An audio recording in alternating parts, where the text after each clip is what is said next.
For me, the most essential part of the customer experience team is to be the voice of the customer inside an organization. Imagine that you want to have a coffee and you're working, you just call a robot and the robot gets the coffee for you.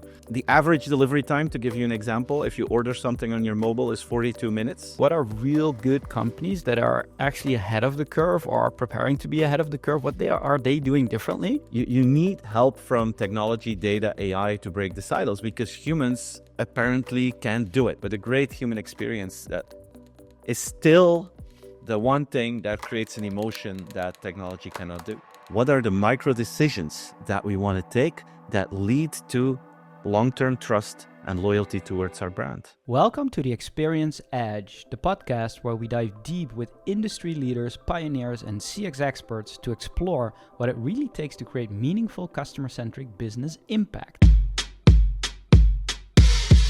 So my guest today is Steven Van Belleghem. He's a very known person in our space, in the customer experience space, for his very energetic keynotes, for his books, and also his energy on stage. He finds his inspiration by visiting companies all around the world. And before we were chatting today, we are going to chat today, we were talking about his trip to South Korea. So we're going to dig into that. But in general, he organizes inspiration tours all over the world to really understand who has an edge on customer experience.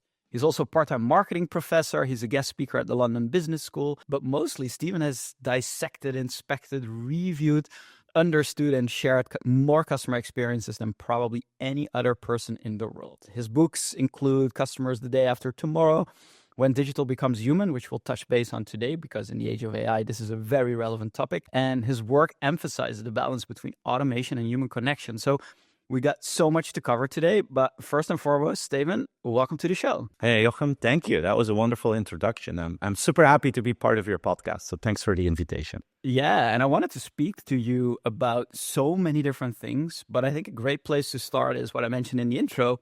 Before we started the recording, you said, hey, I just came back from a fantastic trip in South Korea. I learned a ton. There's such a stark difference between how we do things here in Europe or in the US or in the different parts of the world. So why don't we start there? What did you do? What did you see? Like, tell me about South Korea and the customer experience over there.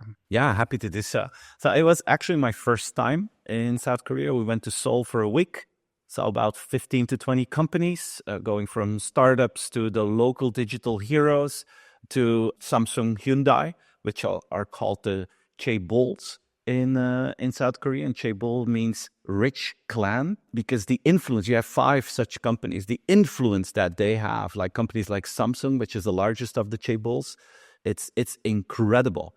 They are owners of museums, of hotels, of sport clubs. They are basically in every single industry, and they do it in a fantastic way. And everyone in South Korea is actually very proud that they have such companies. So we've seen the whole spectrum, and I was really pleasantly surprised. It was a super interesting country. I learned a lot. Like, if you look to their technology companies, I mean, we use Google, we use Amazon, we use Uber. They have local heroes. So it's a little bit like China, but then without the big firewall that China has. They have a company called Naver, which is like the Korean version of Google, but it has 70% market share. So it's huge. They have Coupang, it's called, which is the Amazon of Korea. They have Kakao, which is the super app of Korea, like you have WeChat in China. And the government was actually very influential there. Like, think the year 2007. That's the year that the iPhone came out, right? Samsung basically called to the government and said, guys, we're also working on a smartphone, but it's not quite ready yet. Could you please stall that introduction of the iPhone in South Korea? So South Korea was the only country in the world where the iPhone was launched in 2010 instead of 2007, because Samsung arranged that and they wanted to make sure that they had an alternative. So the government is helping them out. They have a very interesting market. Like, Korea has been the second largest growing economy in the past 30 years. Only China has had a bigger economical growth. But South Korea has grown tremendously with a focus on their own market, 52 million people. And now they have these successful companies and they're starting to expand. Especially these technology companies are going into Asian markets like Southeast Asia. Japan is very important to them. And they have planned it in such a smart way that they have very, very influential and very successful organizations in their home market. I wasn't aware of that, and I was super impressed to see all of them. We went to the Naver office, the Google of Korea, Jochem, and it was super impressive, that headquarters. I've never seen something like this before. They called it the first robot-friendly building in the world. And they have about 100 to 200 robots that actually work together with the humans in that building. So imagine that you want to have a coffee and you're working. You just call a robot and the robot gets the coffee for you. If you have packages coming in from your e-commerce, you let them arrive in your office, but you don't have to search for them or go to a little box. You tell the robots, hey, I got a package here. Can you find it for me? Robot gets it and brings it to your desk. It was But that wasn't insane. staged for you guys. That No, wasn't staged for you. It was real. no. It was real. It was huge. And we saw them in action. And there were thousands of people working there, and then hundreds of robots just in between. It was amazing. It was super cool. Did you speak to the people working in those offices, how they actually interact with the robots day to day? Like, did that actually benefit, or is it more like a gimmick because it's possible we have it and it's more like front-running tech company? Like, did you talk to people using those robots? Yeah, and basically their own building is like a showroom, because this is what they want to sell to other companies as well, these robotic services. And they thought it was amazing. You have to know the working culture in South Korea is different than what we have in Europe. I hope the Europeans won't be angry at me, but we in Europe are more relaxed. We like to go to the coffee machine and talk with each other. And on Friday afternoon, we start relaxing and planning for the weekend. Some people already on Thursday afternoon. You know, that's the European culture. In Korea, it's very competitive. They don't have enough workforce because one of the challenges in their country is what they call the demographic winter.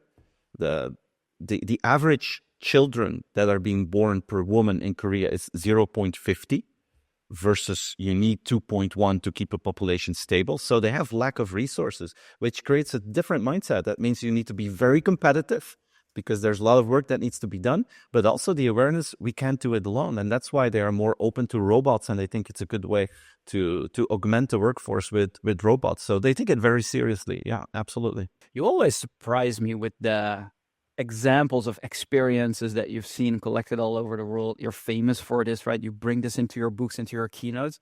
So when you look at like beyond just the robotics for the employee experience, like what are the things that you've seen in South Korea that are completely different in terms of how companies are building or creating the customer experience for the Koreans using these products and services? Like, what are the things that surprised you or things that you took away from your trip that we can learn from? Korea is typically a super, super digital country.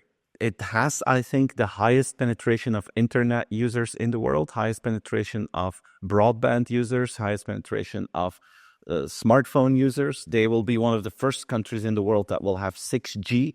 So you have to know it is a super advanced digital population, all ages, which means that they go all in when it's about customer experience on digital. The average delivery time, to give you an example, if you order something on your mobile, is 42 minutes. Doesn't matter what you order, doesn't matter where you are in the country, it's 42 minutes, can be food, can be a laundry machine, can be anything. And it's super conveniently made. It's wherever you are, the package will be dropped. All customer service is online. So basically, they are much more advanced in terms of digital service than what I've seen in United States or in Europe. And the expectation sometimes in Europe or the US is still that you can get human support. They have that much less. They want to have perfectly digital journeys. That's what they expect, and it has to go fast because they don't have a lot of time. Super competitive. Just to give you an idea about the timing thing, we were having lunch in the cafeteria of Samsung last day that we were there. So together with all the employees, it was a fantastic restaurant, all different options that you could go to, and we saw this hourglass, a 15-minute hourglass. So you have to imagine you come there with a group of Belgians, basically. We're all Belgian guys. And we see this hourglass with 15 minutes. What do you think all the Belgians thought that hourglass was for? Waiting for food. No, not waiting for food. Because you pick your food, you sit down, they all thought that you could stay maximum 15 minutes. So you have to turn it around, and then after 15 minutes, you have to go back to work. That's what all of us thought. Like, whoa, this is Samsung, these guys, this is hardcore. We were totally wrong. The 15 minutes, they put it there to motivate people to stay at least 15 minutes and don't leave the table sooner. Because the culture is, I have my food, I eat this in 5 minutes, back to work. They said, no, take at least a 15-minute break. So it's the total opposite of what we were thinking. And yeah, that is super interesting to see all these cultural differences. But the fact that they are so under time pressure, so competitive, explains why those digital interfaces have to be so good. I want to come back to speed in a second, but before you said something interesting, that the government was highly influential in helping Samsung, for instance, time the launch of the iPhone. It is not common here in this side of the world where our governments are very influential in impacting customer experience and technology. How do you rhyme that with having such a digital, always-on culture where the government has a big influence? Like, that seems to me at odds, but apparently it isn't. Like, how do you rhyme these two things? I think we're talking about the end of the beginning of 2000, end of the 1990s, where everyone saw how fast companies like Google and Amazon were conquering the world. That didn't really work with the Korean government. They were like, okay, we're a growing economy, but we're still early stage. This digital thing is going to be crucial. If we want to grow our economy as fast as we have been doing in the past 10 years, we will need our own digital players. They understood it very early in the process. And then they had a couple of startups that were working on it. They supported them. And that's how it worked out. It's like Uber. Uber came to Korea in a very aggressive way, like they did all over the world, right? They just came in, tried to disrupt the system based on their own experience. They said, this is what we're going to do. Government blocked them. Government went to another digital player, Kakao, and said, guys, maybe you should do this, the driver thing. Kakao said, yeah, of course. They started it. It became a big hit. And then the government said to Google, Uber, if you want, you can come back. And then Uber has I think the only people in Korea using Uber are non-Koreans like me, because I don't have the digital apps from Korea. So I used Uber. It worked fine, but no one else does. It's just tourists that are using it because they gave the market to their local players. And that has been part of the success of the economic growth of Korea. I think they're now in the top 20 biggest economies. Projection is by 2028, they will be number 11. So they're going to be one of the largest economies in the world. And it's a combination of government and talent and being very future forward thinking 20 years ago. It's insane when you think about where I am in Amsterdam here. We have a pretty good life. The government is doing their best. But when it comes to digital, I mean, this is nothing compared to what they are doing in South Korea. And we have talent. There is no shortage of talent here in this country. I think IT services or consulting services or digital services or engineering services is one of our bigger exporting products even here in the Netherlands. But why is our government unable to have this forward-looking perspective? I mean, there's also young people working there. There's still an old non-digital guard in our government, but I assume it's not different in terms of age distribution, how we see the government in South Korea. Yeah. What would you say is the biggest difference to why these things happen? I think on the one hand, there's a cultural difference. Imagine that a company from Belgium would call the government and say, guys, postpone the launch of this company here, block it so we can do our own thing. That's stopping the free market thing. So that culturally, that would be very difficult for us. And I think that in our part of the world, we have lost our speed of innovation. The way how we make decisions has evolved to a way where we have a standstill. And I remember a conversation, Jochem, I once had with an older Chinese guy a couple of years ago, and I asked him the exact same question that you asked me now. I said, how is it possible that you guys in this region of the world, you're innovating like crazy, and I have the feeling that our part of the world is in standstill?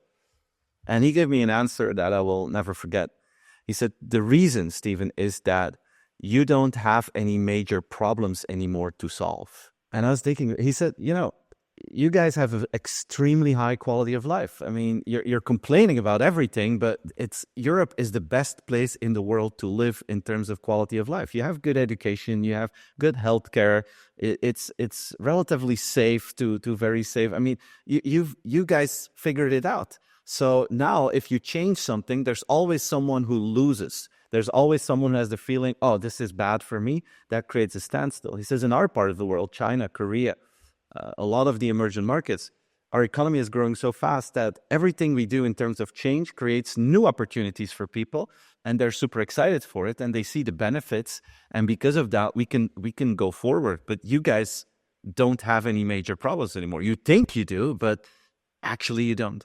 And I think there's a lot of truth in that. We figured a lot of things out, and every small initiative, even from a government, if I look to Belgium, where I live, the smallest idea, there's always protest. There's always an enormous amount of people against it because they are afraid that it will set them back. And because of that, we don't do anything anymore. Right. Or because we have a really good life that we have time to even protest and go and speak up that we're not happy with things. So let's talk about speed in general and not just about South Korea, but in general in customer experience. You're a big proponent of speed. You talk about it a lot.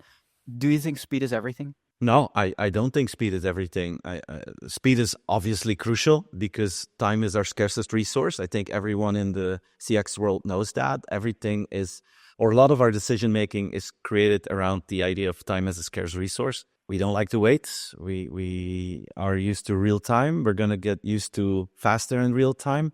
But there's more than speed. There's also the way how you were helped, how a process made you feel. And there's always a transactional and an emotional part to a certain journey or a certain experience. I think companies have been super focused on solving the transactional part, which is fine. But we have forgotten that how we make people feel during that journey, that part lasts longer in the memory of the customer than the speed part.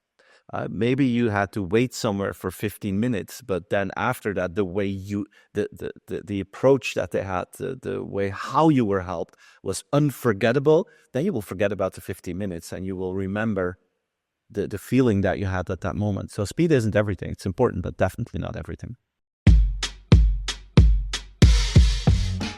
If you're enjoying this conversation, don't forget to subscribe on your favorite podcast channel and leave a review. It makes all the difference. The Experience Edge podcast is where I interview business leaders, CX pioneers, and the best designers who share their insight on creating business impact, having an edge on the customer experience. If you want more exclusive content and behind-the-scenes access, check out the Experience Edge podcast on YouTube and LinkedIn so you don't miss a thing. Now let's get back to the conversation. So how do you think and think about this in the context of artificial intelligence? Because the transactional piece, businesses are now increasing their innovation speed to get all these like AI agents and solutions into the market. So they can cut their costs, they can do more with automation, they can let AI run a lot of these processes. It is very transactional still. It has nothing to do with the emotional experience.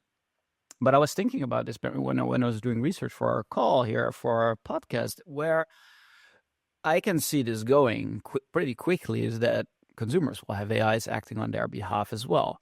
So what you will then get is I have an AI that interacts with their AI on my behalf, solving my problem. I don't know, maybe I want to get reimbursed for some delay I had on my airline, right? Waiting for the plane that didn't take off. And that's a cumbersome process. I'll have an AI running that for me. But on the other hand, there's an AI on the aviation or the airline side that is running that for them. How do you see this play out? Because what interface are they using? They're using the chat. I mean, two AIs using a chat, that doesn't make sense. Like, that is on the short term maybe where it's going. But on the long term, this will happen, and this is inevitable where it looks like where we're going. And I know you have a lot of opinions about that. So maybe shall we unpack that a little bit, what you're seeing and where you think this is going and what you've seen actually happen in front of your eyes? I'm working on this new theory where I do this exercise with companies and ask them, let's do a what-if exercise. What if 10, 15 years from now, everything that we've done in the past 20 years to optimize customer experience will be automated? And then the first reaction is, yeah, but we can't automate the humans. I think we can. I think that we're going to have great human-like customer service with fantastic, realistic avatars that never get tired of you, that never react in a negative way, that are more friendly than any human you will have ever met, and available 24/7 to talk with millions of people at the same time.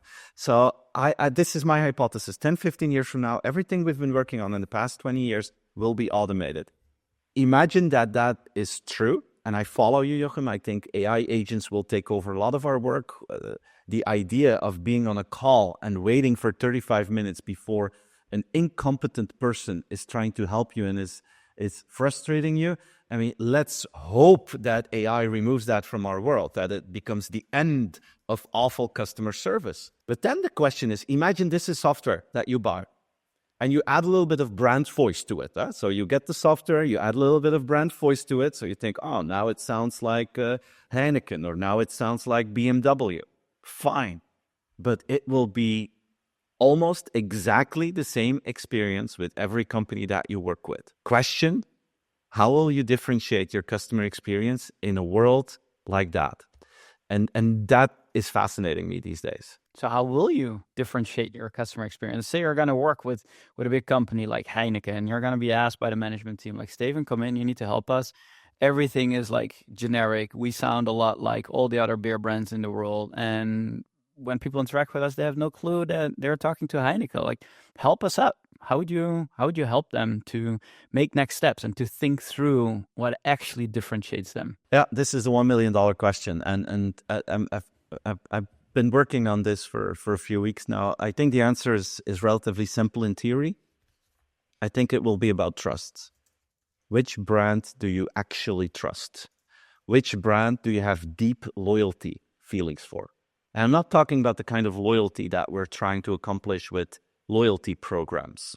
Loyalty programs are a marketing trick that drive behavior, so they work, but they don't create deep loyalty. Those are two different things. They're more, let's make sure the customer buys more from us programs than that they are loyalty programs. But I believe in that world of full automation, certain brands will have deep relationships with their customers. And we will have to figure out ways how to do that. And for me, the answer is leadership. For now, the difference was often made by people on the floor, an exceptional human who helped you out, and the talent of one person could really make a difference. I think in this new phase, it's going to be customer leadership that will define if we will achieve that trust or not.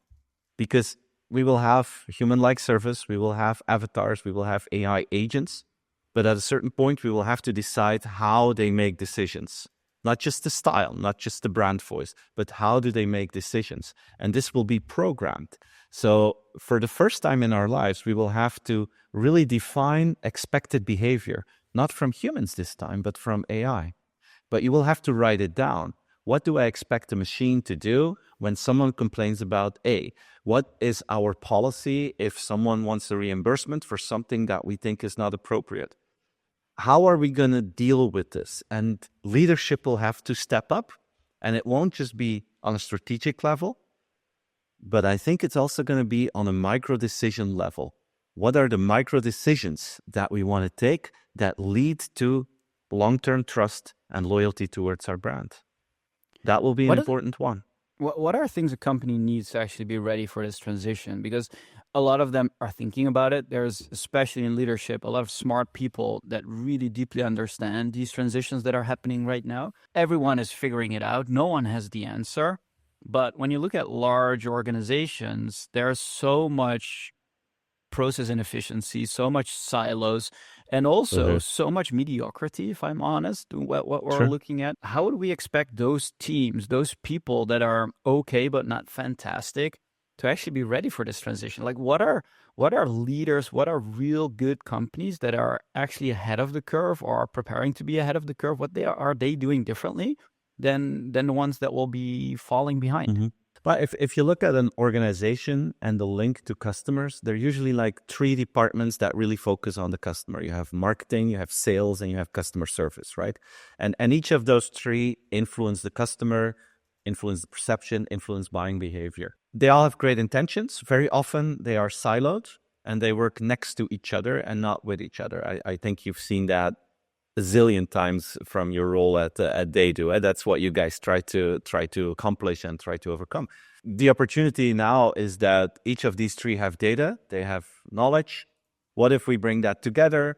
And what if there's an AI that becomes the customer gateway, a central customer gateway that really understands, that bundles all available data, and that uses that knowledge to make the best decision for the customer and to help the customer.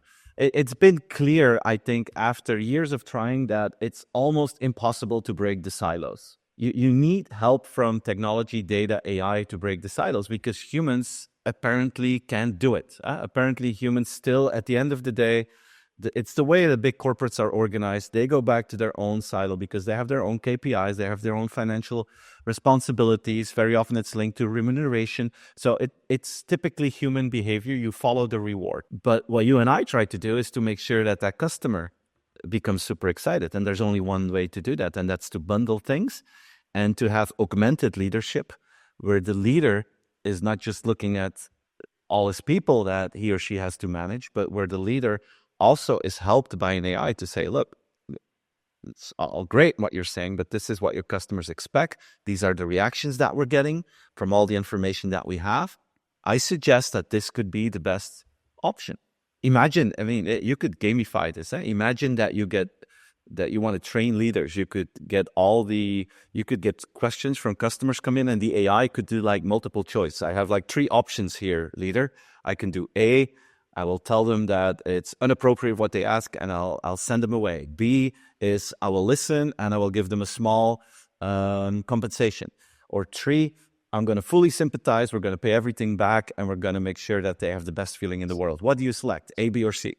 And, this is, I'm making it a little bit silly, but basically this is what leadership will be about. What is the choice, A, B, or C, that you want the algorithm to do on your behalf? What you see now is that a lot of companies get afraid of it. Like, I don't know if you've seen that Air Canada case study. It was all over the news, I think a year ago, where a chatbot actually gave a compensation to a client. It was not in line with the policy of Air Canada. So the chatbot thought, I need to be customer friendly here. This person is right, so I'm going to compensate. Leadership said, no, don't compensate. This is something we don't allow. It's not in our rules. That customer actually went to court, and the judge said, hey, this AI agent is speaking in your behalf. You're going to do exactly what that computer said to your client. So they had to reimburse the client. Since that day, a lot of corporates are like terrified of their AI, and they're like, oh, if it's about compensation, we need a human safeguard there. Why? Just don't think about your rules and regulations. Think about, why did this AI make that decision? Probably because it's better for a customer. So those are the kind of discussions we're going to have with leadership today. And today they're afraid. So they bring in safeguards. They don't think customer, they think efficiency. The question is, when is AI good enough to be compared to human, right? You speak about Disney, where employees have up to 2,000 euros of like budgets to improve the customer experience, whatever they can in the park, right? When you have a problem, everyone is entitled to help the customer at their best interest. This is an exact example where we actually don't like AI to do that, but they technically can. But then the question becomes like, how balanced is that? Are we doing that? So maybe thinking along, you mentioned service, marketing, and sales, where these are customer facing. Obviously, like product design, engineering in large technology companies are customer facing as well. But when we think about the real change here, it's not about the service, just the service, right? The delivery of the service. I have a question and AI helps me, or my AI talks to your AI. It's the entire change of the company, understanding where to innovate, where to allocate its budgets, to create new products, services, campaigns. How do you think about the disruption there? Like, what goes first? Like, service is the known one. Everyone's already busy trying to implement as much as we can. Like Klarna famously said, like, we're going to remove all our customer service agents and everything will be AI based. We're going to build everything ourselves, which I think is not the smartest thing, but maybe they will achieve that. But like, where in the company, and then not just the customer experience, where in the company do you think this will start to accelerate? Not just the service, but where do you see the next step of the impact of this kind of thinking automation and all the last 20 years of work is just ridiculous and we just need to start over again? Like, where is this starting to become reality first? Customer care, obviously, as you mentioned. I also think buying behavior, purchasing, where today, I mean, you and me, we take decisions about what we buy and what we don't buy, either in shop or online. What if you just automate that, automated purchases, where you have a certain rhythm, a certain pattern in what you buy, and the machine gets to know it, and then preemptively it starts to buy it for you. Like, take your weekly groceries, for instance. A lot of people think, oh, that's impossible to automate. What you see in research is that there's a lot of patterns in your family that you're not aware of, but usually you eat and drink the same things every week or every 2 weeks. And after a while, it's very easy to detect that pattern. And as soon as there's a pattern, you can automate it. So those kind of things. Outsourcing decision-making. Like, I need a flight to Barcelona next week. Check my calendar, where I don't go to KLM or Brussels Airlines or Lufthansa anymore, but I just let the machine do that for me. That's not customer care, but that's buying.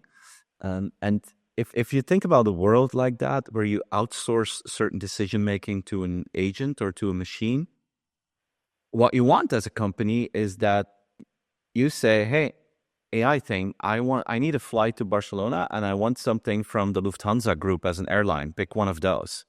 Because then the machine will say, oh, he wants something from the Lufthansa group. They will look for that. But if I just say, I need a flight, the machine can just look at the most convenient and the cheapest option based on my calendar. So what is often underestimated in the world of AI is that the role of branding, and that brings us back to trust and deep loyalty, the role of branding will become more important than ever, because you want people to specifically say, I need Colgate toothpaste, because then it will give you Colgate toothpaste. But if you say, I need batteries, then the question is which brands will get through the AI filter, which brands will be blocked by the AI filter. We don't really know. It's a black box. So the efforts to make your brand stronger than ever are going to be more crucial than what we can imagine, because we're going to outsource some of our purchases to a machine. So are you saying that the burden or like the innovation will actually happen on the consumer side? They will have better tools for decision making, for automation from AI. There will companies developing these kind of services for them. I mean, Anthropic released something very interesting where you can basically let AI take over your entire computer and they can act on your behalf. But one of the things that I'm curious about is that, what about the business? Do we keep like websites and chat interfaces and stores where people can go? Like, how should we think about innovation in this realm? Like, let's assume consumers will get this. Over the next few years, everything will have assistants that are automating your entire life. Maybe we'll have the Elon Musk robots in our house doing the physical work. But right, how do companies need to adapt? Like, what are the things that they need to make sure to do today so that they can be ready for this? Or is it like, no, let them interact with the mess we already have. AI will solve everything. Like, maybe that's the answer. Yeah, I don't know. I think, the idea of apps on your phone where we push buttons and we try to figure out things, I think you need to think next level. And as a company, realize that you won't need an app, but you will need an agent, where you need a financial advisor. Today, I have a banking app, I have a travel app, I have all my stuff on there. What if all of these become agents, so that I have my travel agent, I have my financial advisor, I have my health coach, I have my news filter? It will change from apps to agents, to facilitators, to coaches, where things just happen for you when you ask them. And that will be a next step in terms of digital that companies need to focus on. On the other hand, they really need to redefine the role of the human interface. Like I just posted this on LinkedIn. I saw an article that Bank of America, by 2026, they will open up hundreds of new branches. So it's like the opposite of what other banks are doing. Every bank in the world is closing down branches. They are opening them up, because they saw that 99% of all their interactions are digital. But they said that 1% becomes extremely valuable for us, because the 1% where people want to see that human, it's about more money. It's about serious decisions. It's about big investments. And if we can open up branches near people that have those kind of questions, they will choose us over someone else. And those are the most valuable transactions for us as bank. We're actually going to make more money because we make advisors available. Because what we've seen is once it gets serious, once it gets emotional, consumers still want to talk to a real human. It gives them a different feeling. And we're going to go against the trend to install that service. Fascinating. I think it's very smart to redefine the role of your humans. And while you do so, take into account that 99% of interactions will be digital, but ask yourself, where is the value, both for the customer and for us, of the 1%? And how can we extract that value for our organization? I love that perspective because this is such an overlooked example. We believe everything will be digital, everything will be AI automated, and that is the trend. But still, we live in a human-like world, right? Unless you believe the simulation argument, we're still physical human beings that have needs, that want to be loved, that want to feel belonging, that need a sense of community, and buy products and use services to get their job done, scratch their itch, achieve their goals, or just simply relax. And in the context of that, maybe your interactions are digital, but it's the whole experience that brands need to be taken care of. And that's, I think, what you're saying is like branding, understanding like what brand is top of mind because they are really caring about you as a human being and not just doing transactional interactions really, really fast or really, really good. That's going to be the key differentiator for companies, especially serving consumers in the next 10 years. Well, what is the difference between B2C and B2B here? You mentioned human-like services because I'm curious to hear your perspective on. We talk a lot about the consumers using these kind of products, people using these kind of services. What about in a B2B context where there is way more sophistication, there are bigger contracts, different types of relationships, more people, more messiness involved? How do you think about the biggest differences there? At the end of the day, I always believe that you're dealing with humans that expect the same in every kind of commercial relationship, whether it's B2C or B2B. I think B2B companies have been too reluctant to really invest in great customer experience, great digital interfaces, but also redefine the human interfaces because they felt in our industry it's completely different and it's always going to be only human to human. I think they underestimated that. I think they haven't done enough friction hunting. So in my perception, B2B companies are like 5 to 10 years slower in really taking the customer experience opportunities that we have in the market than B2C companies, which is, in my opinion, the biggest opportunity in the B2B market, which means that if you're a B2B player and you're listening now, you just improve your experience with 10 to 15%, you're going to win big time because there's a big chance that others in your industry are not. But of course, you know, the approach is different. I think that in B2B, if you look at the customer care part, AI, digital, human-like agents go all in because, you know, if there's a problem with a machine that you sold to a factory, people want to get help right away, not tomorrow, not within the hour. Every minute that machine is not working, they're losing money. So it's very clear. They want that help in real time, preferably faster than real time. I do believe in B2B, the human relationship, the networking aspect of those industries is going to remain crucial as well. And the aspect of trust and deep loyalty in B2B is going to be fundamental. It's going to be easier than in B2C because a B2B company knows all their customers personally. They can reach out to them. And that's the opportunity that even in this world of automation, you can really invest in that deep loyalty and trustworthy relationship. If you are willing to be a customer leader that takes decisions in favor of the customer and not just looking at your own financial gain there.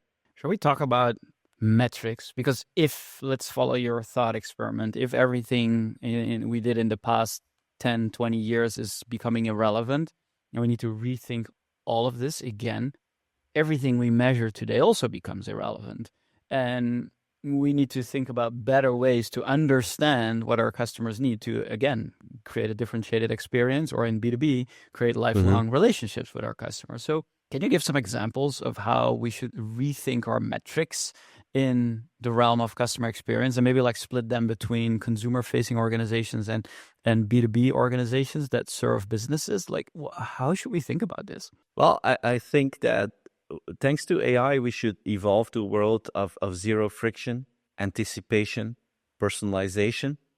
So we should measure that. Are people feeling that it's made for them, that the communication is for them, that they don't lose time because of the company? It's like the effort score that has been used before. How much effort you have to put into working with a company, that's going to be more relevant than ever. Also, the fact that the personalization will be a big differentiator in the world of AI.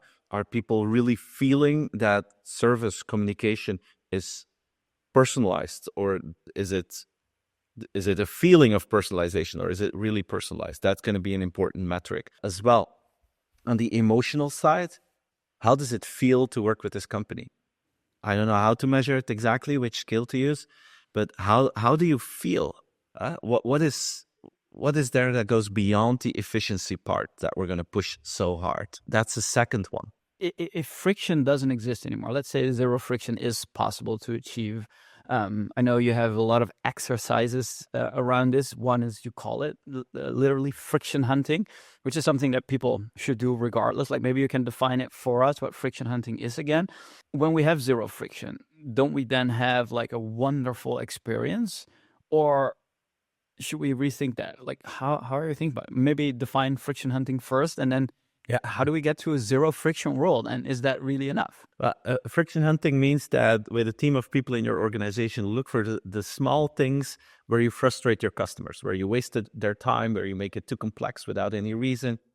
And you look for easy to solve frictions. And, with limited efforts, we can change this. Of course, removing one friction has zero impact on your relationship with the customer. But the cumulative effect of removing 100, 200, 300 frictions has a huge impact, more than any kind of strategic project you can implement. So that is friction hunting. It avoids the erosion of your service. I'm never afraid of companies who make a big mistake with their customers, because you will acknowledge that you screwed up and you will do whatever you can to fix it, and then customers become happier. We know how that works. That's not dangerous. Big mistakes are not dangerous. What is dangerous is erosion in your service. That week after week, year after year, you erode your service with small changes. You don't notice them, but for your customer, it becomes very, very dangerous. If you do exit surveys with people who left your company, usually it's not because of a big screw up. It's because of 5 or 10 frustrations that don't get solved. Friction hunting does the opposite. It creates a sustainable, strong relationship where people don't get frustrated with you. A world without frictions is every customer's dream. Things just happen. You never have to put up a fight. You don't have to waste time. But then again, if everyone has that, how do you differentiate that? Because there's more than the transactional part. There's the emotional part. I had the pleasure to speak with Will Guidara a few weeks ago. We both spoke at the Nordic Business Forum in Helsinki, one of the largest conferences around leadership in Europe. Will Guidara was the former owner of 11 Madison Park, one of the top restaurants in New York and in the world. 2017, they were number 1 in the world, 3 Michelin stars. And he said, you know what the crazy thing or the frustrating thing is about running a top gastronomic temple like that? He says, if you meet people 2 or 3 weeks later and you ask them, what did you have for dinner? What was your favorite course? He says, majority of people don't remember anything of the food. They don't have a clue. They paid thousands of dollars and they don't have a clue what they ate. But they always tell me stories how they felt when they were with us. For him, that was eye-opening. They became number 1 in the world, not by being innovative with food, but by being innovative with customer service. He wrote a book about it, Unreasonable Hospitality. And they were the first restaurant in the world that became the number 1 in the top 50 list of San Pellegrino based on customer experience. And he said it was not about being frictionless. It was not about the quality of the product. It was about the emotion that we injected in the relationship that made a difference. And that's what's going to make a difference in a frictionless world, the emotion that you inject in the system. And that's different for every company. If you would think about a basic experience that everyone can have, because eating a 3-star Michelin restaurant, like if you want to get on the wait list, you got to, wait 2 years to get there, and it's going to be ridiculously expensive. So a lot of people listening, they fly, right? So when we think about a frictionless experience, I had many. You use the app to book a ticket, you go to the airport, you fly, and everything is going smooth. But the only reason why everything is going smooth is because it's just matching your expectation. I am sure that the airline looks at that experience and things like this went wrong, here's friction, there's friction, there's friction, there's friction. So when we start to do friction hunting and we start to remove all of these frictions, do you think like ultimately the level of expectations are just rising and rising and rising again, so that we're again getting on a new baseline? Or is there actually something where what you say, there is this nirvana? I'm thinking about going to Barcelona and I can just walk up to the airplane and just going there because everything is arranged for me. Like, how do you think about this evolving? Like, is it the consumer expectations that are rising because we're removing all these frictions, or is it just because we are living in this Western society where everything is technically already frictionless and we just get annoyed by the tiny things that are not really important? Like, walk me through what's in your head. I think the bad news is that it's never going to be enough for people. You get used to things really fast. And if you use something that works perfectly every single day, you think it's the most normal thing in the world. Yeah, take Netflix, for instance. Netflix always works. There's no technical hiccup. It's very easy. It's high quality. If you ask people in a room of, every day I ask this, Jochem, to a room of 1,000 people, I ask them, who in the past 2 weeks had a customer experience that was so great that you talked about it with others? On average, it's between 1% to 5% of the room who raises their hand. Reality is all of those people use Netflix. All of those people use an iPhone. They use Waze. They use ChatGPT. And it doesn't pop up anymore as an exceptional experience, which is very, very sad because those all are exceptional experiences. And if you ask people, what was it? It's always the same. It's always, there was this human here who really helped me out in an amazing way, or it was a fantastic feast when I went there, and this person went the extra mile from. It's always that. We get so used to digital interfaces so rapidly. Netflix is amazing, but then we complain that it's too expensive, or we complain that we've seen everything. We always find something to complain. But a great human experience that is still the one thing that creates an emotion that technology cannot do. So that's why I'm super convinced, yes, everything will be automated, and I'm repeating myself, but if you inject a certain emotion into that is often delivered by humans in the field, that's how you win. I think AI will remove awful customer service really rapidly, but I also think that AI will create an explosion of average, mediocre quality service. And because a lot of companies are now so over-focused on the efficiency gains of AI, they will forget how to score a 9 or a 10 on their NPS scale, which is very often done by a human interaction. Not a transactional human interaction, but where people got the feeling that they were special. Don't you think that NPS is also like a temporary thing for the, like, if you just discover Netflix, like when it came out and when it was available, everyone was like, yeah, do you have it? Oh, I love it. It's so good. I have this. Did you see that movie? Like, everyone is talking about it. If you would look at their NPS, it was probably through the roof.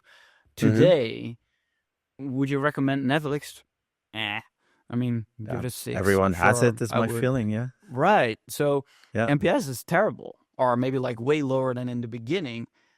And yet, consumers are loyal to Netflix, keeping it, using it every day. So it doesn't correlate to business that much. So when you think about NPS and you say like it's all about like that differentiated service experience you had, or that human interaction that surprised you, do you think it's a good idea and that businesses focus on that? Because the other part of me saying is there's still so much crappy experiences people have to be up with. Like, try booking something abroad in a country that you don't know, and you wanna get a service. Like, try to get that. It's really, really hard if you don't know where it's to difficult. look.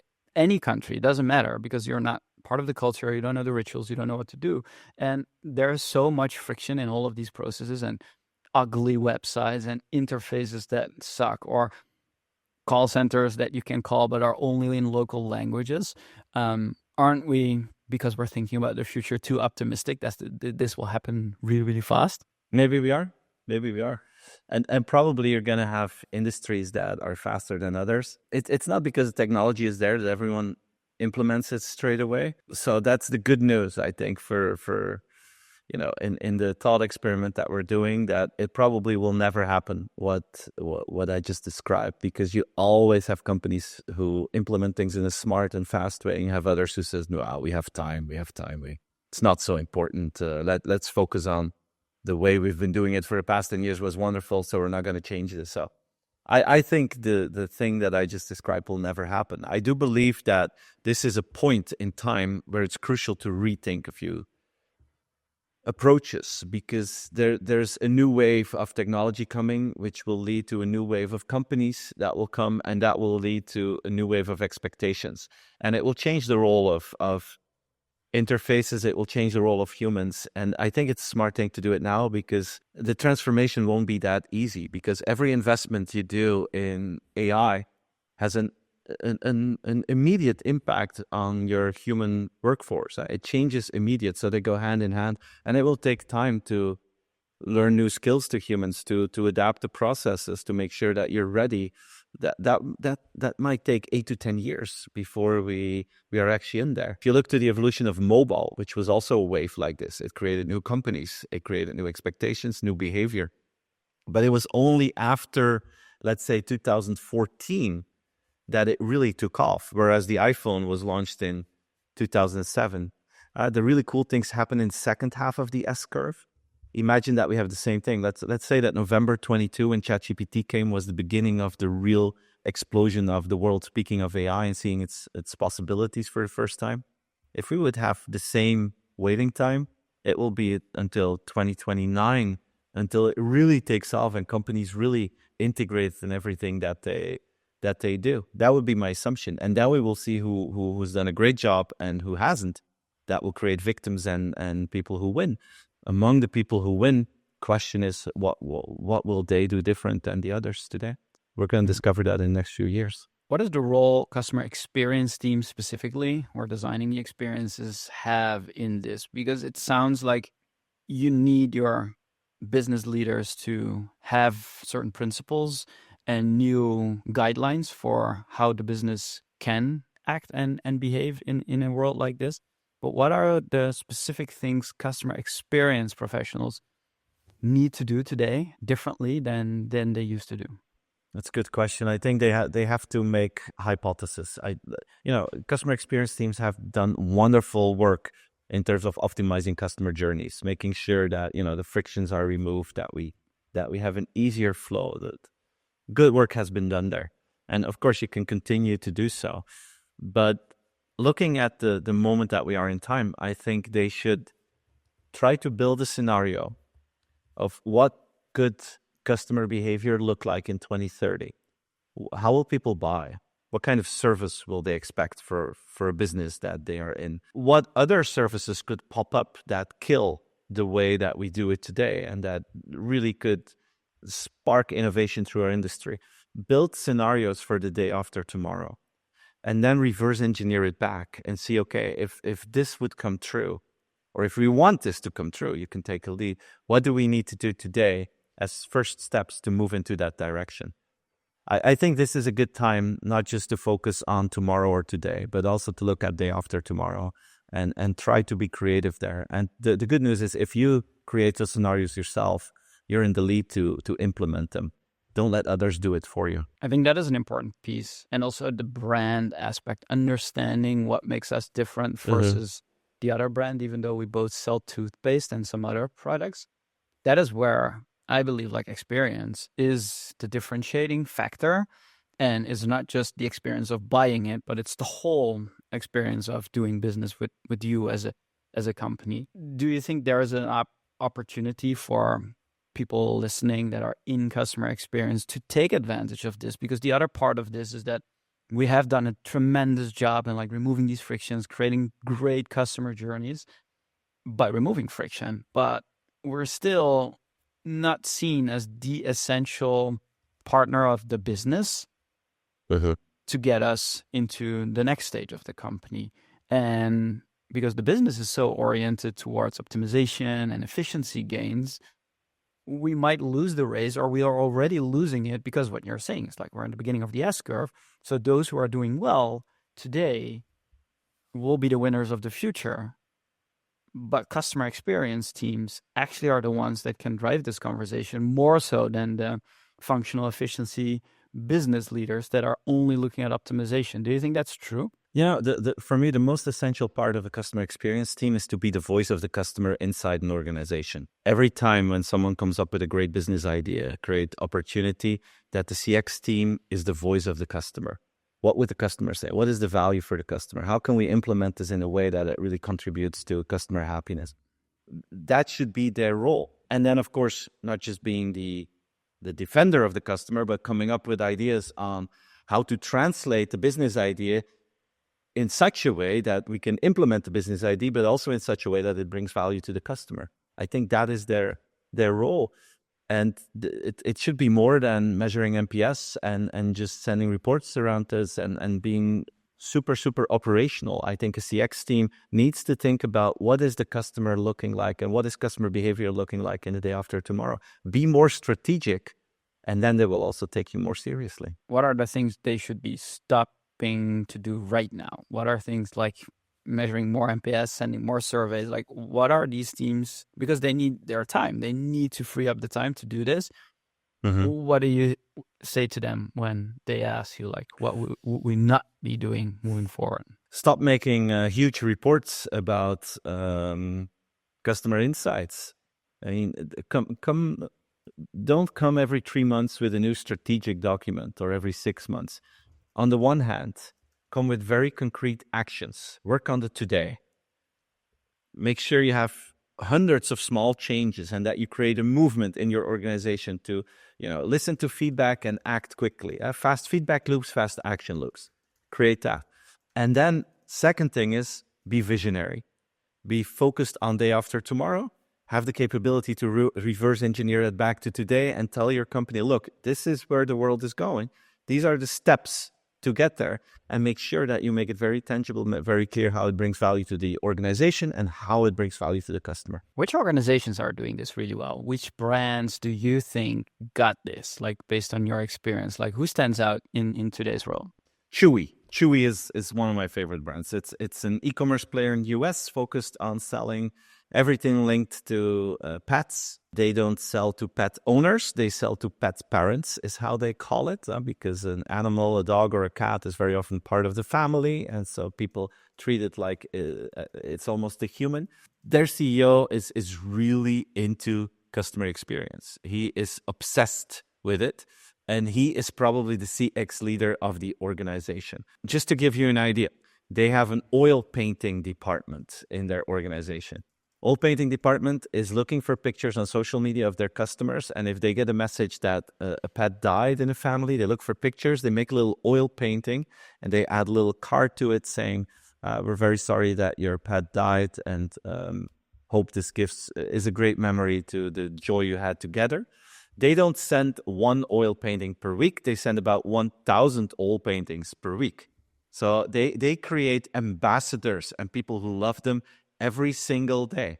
CEO himself is every month he spends time in customer service department. His email address is on his LinkedIn profile. You can write him. He claims that during the hours that he's not sleeping, that he will reply to customer requests or questions within 20 minutes. And they have a philosophy that I like. They call it killing the zombies. He says a lot of companies, they set up this whole customer care team and they get all the questions, they keep answering them. Every time he says a question comes in, we ask ourselves, can we structurally solve this problem?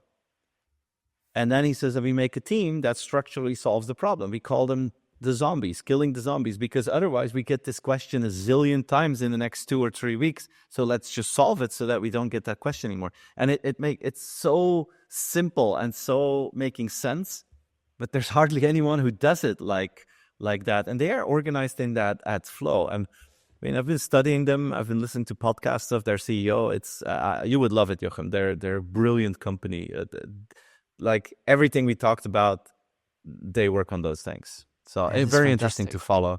What I also like is what you just said about the CEO is actually the CX leader of the company. That is only true when you are, as a company, doing this from your leadership perspective.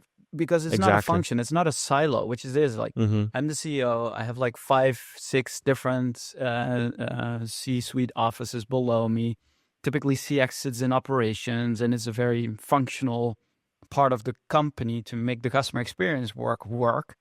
But the companies that are doing exceptionally well, they have this. They have a CEO that is the CX leader of the company. Steven, where can people find you when they want to get in touch with you, read your books, you're for a keynote? Like, what is the best place that they can reach out to you? They can go to my website. It's myname.com, stevenvanbelleghem.com. But obviously, I'm sharing a lot of content online. Most important channels for me are my LinkedIn profile, Instagram, and YouTube. People can find full keynotes on YouTube. I share ideas almost every day on LinkedIn and Instagram. So everyone's welcome there. We're going to put all these links in the show notes. Steven, thank you so much for spending time with me and giving a vision on AI. It was fantastic to have you on the show. Thank you. It's been a privilege to have this conversation with you. Thank you.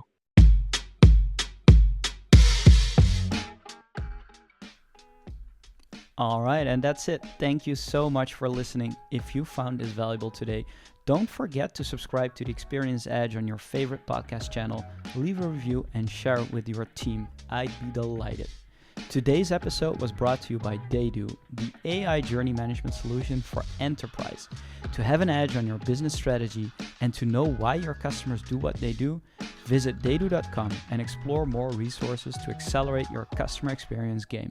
And remember, the journey to creating customer-centric impact never ends, and here's always a new edge to discover in doing things differently. Next week, new episode. Until then, keep pushing the edge and stay inspired. See you in the next episode.